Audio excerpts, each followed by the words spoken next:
আসসালামু আলাইকুম। এই সবাই শীতের কেমন আছেন? আশা করি সবাই ভালো আছেন। আজকে শুক্রবার, জুম্মা মোবারক। সবাইকে জানাই শুভেচ্ছা।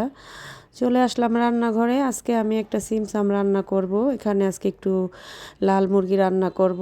এই যে দেখেন, পেঁয়াজটা ভেজে মশলাটা আমি সুন্দর করে কষিয়ে নিছি। এখানে আমি এই যে আদা রসুন বাটা, কাঁচামরিচ বাটা, জিরা বাটা, গরম মশলা বাটা সব ধরনের মশলাগুলা দিয়ে মশলাগুলো আমি সুন্দর করে কষিয়ে নিব। আর মশলা যত কষাবেন ততই তরকারিটা স্বাদ বেড়ে যায়। আমি মশলাটা তো অনেকক্ষণ পরিমাণে কষিয়ে নিব। আর এই সাইডে আমি মুরগিটা সুন্দর করে ধুয়ে রাখছি। আর লাল মুরগি খেতে তো অবশ্যই ভালো লাগে। আমার কাছে তো ভীষণ ভালো লাগে। যে দেখেন মশলাটা থেকে তেল ছেড়ে দিচ্ছে, কষানো প্রায় শেষ হয়ে গেছে। এখন আমি কেটে রাখা মুরগিগুলো দিয়ে দিব। আর মশলা যত কষাবেন তত তো ভালো লাগে, এটা তো বলেই নিলাম।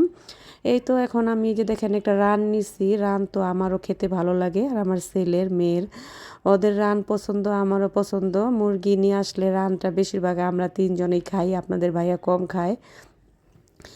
এই তো আমি একে একে মুরগির মাংসগুলো সব দিয়ে দিব। সুন্দর করে মুরগির মাংসগুলো কেটে ধুয়ে পরিষ্কার করে নিছি। আর মুরগির মাংসটা আমি সুন্দর করে কষিয়ে নিব। আর আমি 2-3টা আলু দিব, কারণ বেশি আলু দিব না, আলু তো আমি দিতেই চাইনি। তারপর 2-1টা আলু দিলে তো বেশি ভালো লাগে, এই কারণে দিব। আর আজকে শুক্রবার, প্রচুর পরিমাণে ঠান্ডা পড়ছে।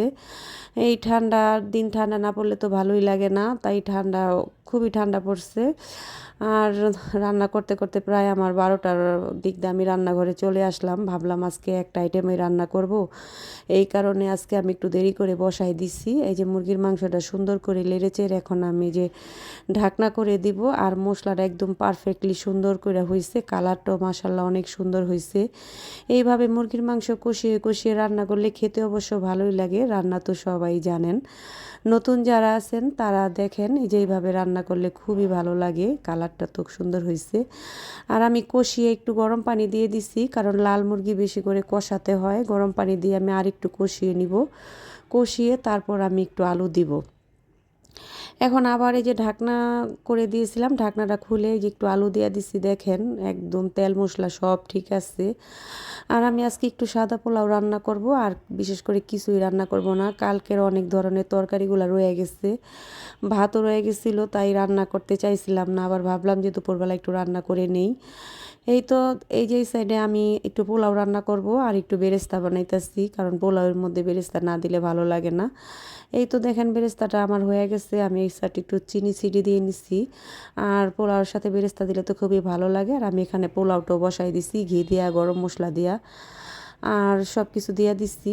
দিয়ে আমি পোলাওটা বসাই দিছি। বিশেষ করে জানেন একটা মজার কথা কি, পোলাওটা তো দুপুরে খাওয়া হয়েছে।